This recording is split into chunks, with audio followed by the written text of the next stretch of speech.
मोक्षदा एकादशी की व्रत कथा। मोक्षदा एकादशी का महत्व वैदिक धर्म और पौराणिक ग्रंथों में बहुत ही ऊंचा स्थान है।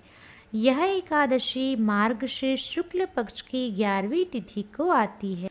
इसका पालन करने वाले मनुष्य को न केवल मोक्ष की प्राप्ति होती है बल्कि उनके पितरों को भी मुक्ति मिल जाती है। इस व्रत का उल्लेख विष्णु पुराण और पद्म पुराण में मिलता है। आइए मोक्षदा एकादशी की पावन कथा का श्रवण करते हैं। एक समय की बात है, भगवान श्री कृष्ण से युधिष्ठिर बोले कि हे प्रभु, मार्गशीर्ष माह के शुक्ल पक्ष की एकादशी को क्या कहते हैं तथा इस व्रत को करने से कौन सा पुण्य फल प्राप्त होता है।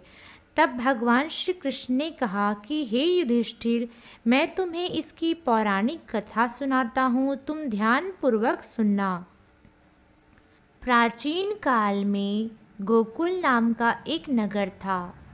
उस नगर का राजा बहुत ही ज़्यादा धर्म पूर्वक शासन करने वाला, अपनी प्रजा को पुत्रवत प्रेम करने वाला था।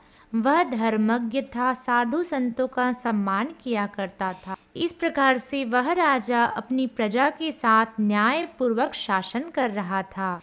एक दिन की बात है, राजा ने रात्रि में स्वप्न देखा कि उसके पिता नरक में हैं और वह कह रहे हैं कि हे पुत्र, मुझे बचाओ, मुझे बचाओ, मुझे इस दुख से बाहर निकालो।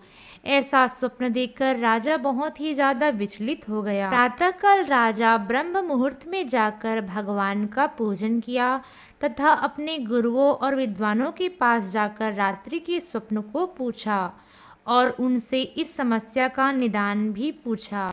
तब सभी गुरुओं और विद्वानों ने कहा कि हे राजन, इस प्रश्न का उत्तर तो यहाँ कोई श्रेष्ठ तपस्वी ही दे सकता है, अर्थात हमें वन में जाकर उस तपस्वी की खोज करनी चाहिए।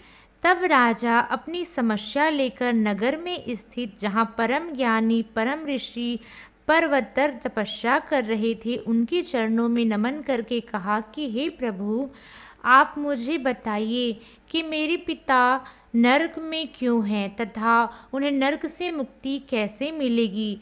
रात्रि के स्वप्न का वर्णन करते हुए राजा बहुत ही दुखी हुए। तब ऋषि ने नेत्र खोलकर कहा कि हे राजन, मैं तुम्हें बताता हूँ, तुम वैसा ही करना। तुम्हारे पिता को पिछले जन्म के कुछ बुरे कर्मों के कारण यह दंड मिला है। तुम उसकी चिंता मत करो, वे इस पाप से तुरंत ही निकल जाएंगे। तुम एकादशी का व्रत करो। मार्गशीर्ष माह के शुक्ल पक्ष की मोक्षदा एकादशी आने वाली है। तुम बंधु बांधवों सहित इस एकादशी का व्रत करो। इस व्रत के प्रभाव से तुम्हारे पिता नरक से तुरंत ही छूटकर स्वर्ग लोक को जाएंगे।